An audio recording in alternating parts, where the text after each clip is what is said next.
Is your consciousness, I'll pursue this, is your consciousness different from another consciousness?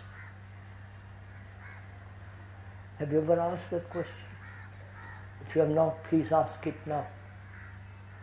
Is your consciousness, which is your beliefs, your turmoil, your pleasure, your faith, your anxiety, your uncertainty, that's your consciousness.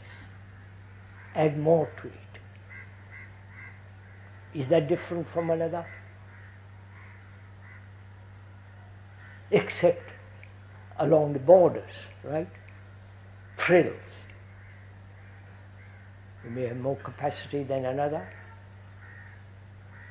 more skill and so on. Those are all frills, tendencies, characteristics. But if you observe very carefully your own consciousness, which is what you are, your consciousness is like other people's consciousness. They go through what you're going through. Insecure, uncertain, confused, agreeing with certain politicians and disagreeing with others, corrupt. This is your consciousness of humanity, right? You don't have to believe what I'm saying. It is so, whether you like it or not.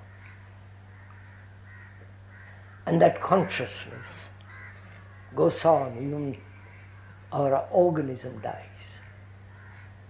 You understand this? Because humanity, for the last 1,000,000 years, less or more, has carried this burden of sorrow, pain, innumerable desires with their fears and so on. So, when I die, the common consciousness of mankind goes on, which is your consciousness. Right? Look at it carefully, look at it objectively, not personally. You may be born in India with certain traditions, superstitions, having 1,000 gods or more, and the other, only one God, and the other having a greater culture, greater sophistication, greater this and that, and your consciousness is similar to his. So when I die, the consciousness of humanity, with all the pain and sorrow, goes on.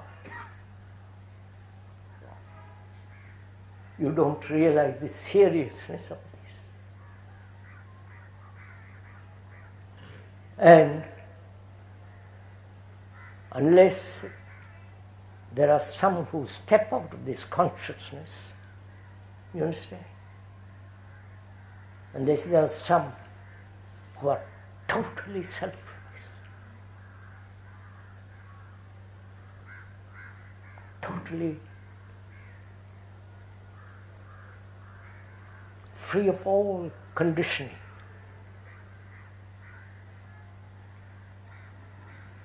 that consciousness will go on. And the few can step out of it, or many or all of you. You are contributing to something beyond this consciousness.